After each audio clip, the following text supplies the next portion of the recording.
We've all been there. Streaming the latest must-watch show and it starts to buffer. Or you're on an important work call and the audio starts to cut out. If you're looking for a new broadband provider, right now we're offering Which members a £25 Amazon gift card just for switching via our website. Simply head to broadband.which.co.uk to compare the current deals and find the right provider for you.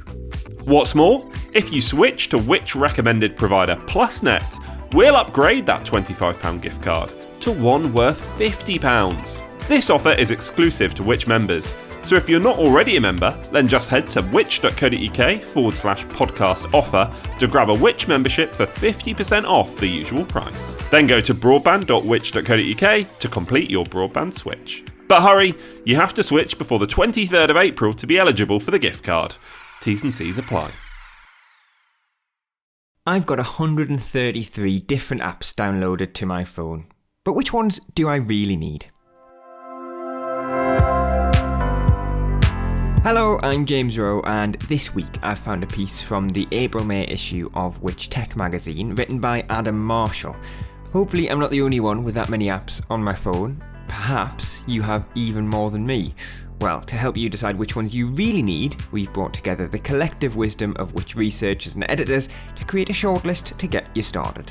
Here's Adam's piece, adapted for the podcast, this week read by Kat Chureda.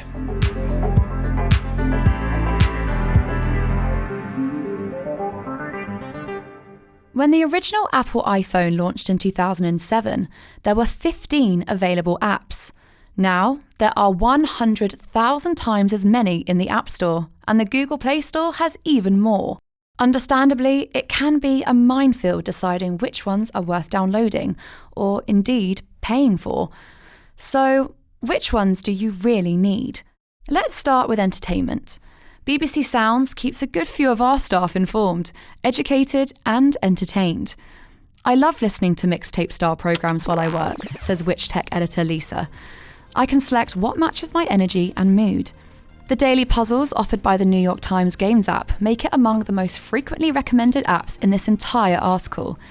It's the home of the massively popular Wordle, but also features Sudoku, the mini crossword you can do in a few minutes, and connections, like the connecting wall from the TV show Only Connect, a great way to test your brain at the start of the day. Letterboxd is great to keep track of the films and shows I've watched and want to watch, says tech support team manager Charlotte. And if you found something you fancy, but you're not sure which of the myriad of streaming services will have it available, Just Watch will point you in the right direction. If you're into books, BorrowBox works with local libraries to make loaning and reserving easier. According to senior researcher Sabrina, it's space-saving, money-saving, and supports your local library. Instapaper, meanwhile, lets you share and download web pages and news articles to read offline. You no doubt already know about Audible for audiobooks and Spotify for music and podcasts, and naturally they're popular picks. But if you've heard a song in a shop or on a TV advert and want to know who it's by, Shazam cleverly identifies tunes from just a small sample, a handy way to add songs to your playlists. The app BirdNet can actually do a similar thing, but for birdsong. It records through your phone's microphone and tells you which bird you can hear. Sticking with the outdoors, Picture This can identify plants and flowers based on pictures you take. It does ask you to subscribe, but it is free to use. If you're a stargazer wanting to know what satellites and constellations you're looking at, you have a choice of two, Stellarium and Skyview Lite. The use of augmented reality in Skyview Lite means you can overlay the celestial map on your phone's camera view. And if you keep missing the Northern Lights, Aurora Watch UK will alert you if there's a chance you'll see them here. For food and drink, Too Good To Go was a popular choice. Restaurants, cafes and shops can list any unwanted produce at a fraction of the usual price. All you have to do is tap, pay and collect. It's usually a mystery what's actually inside your box, but you might strike lucky.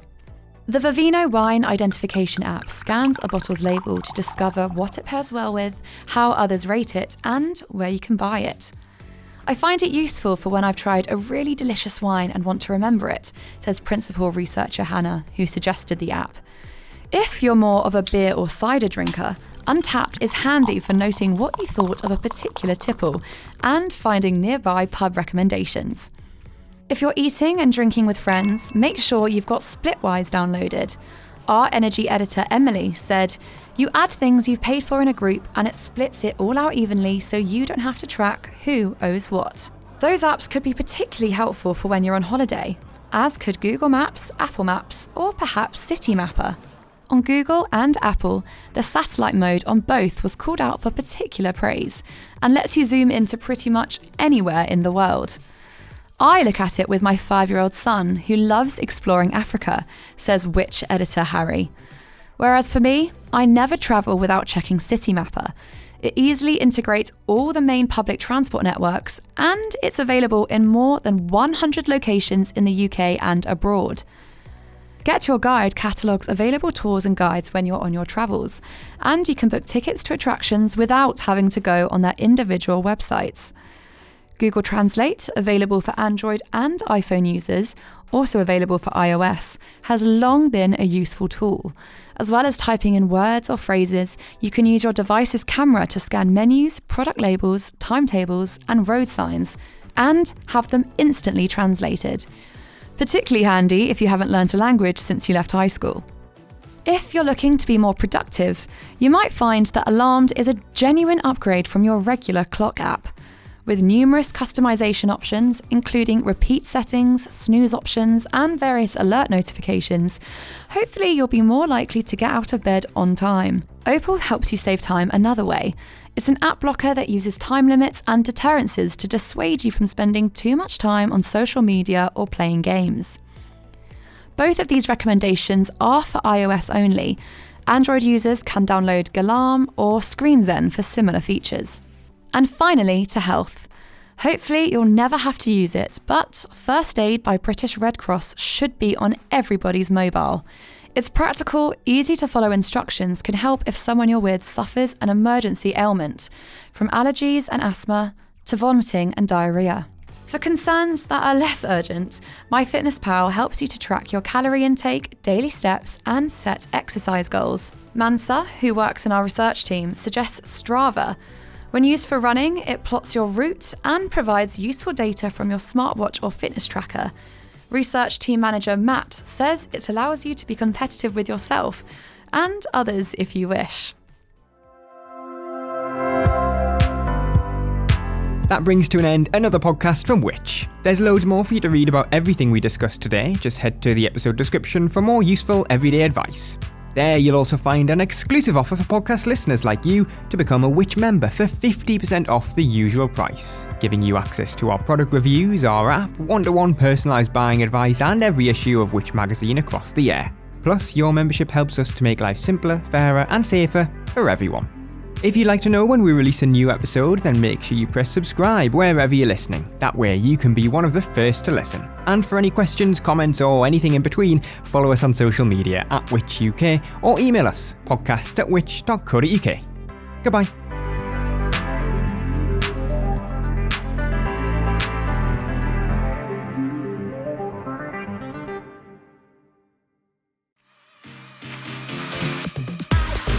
Every year, Which tests thousands of the products that you rely on every day. And we've been doing it for over 60 years. Which reviews are 100% impartial. We don't accept freebies from manufacturers and we have no owners, shareholders or government departments to answer to.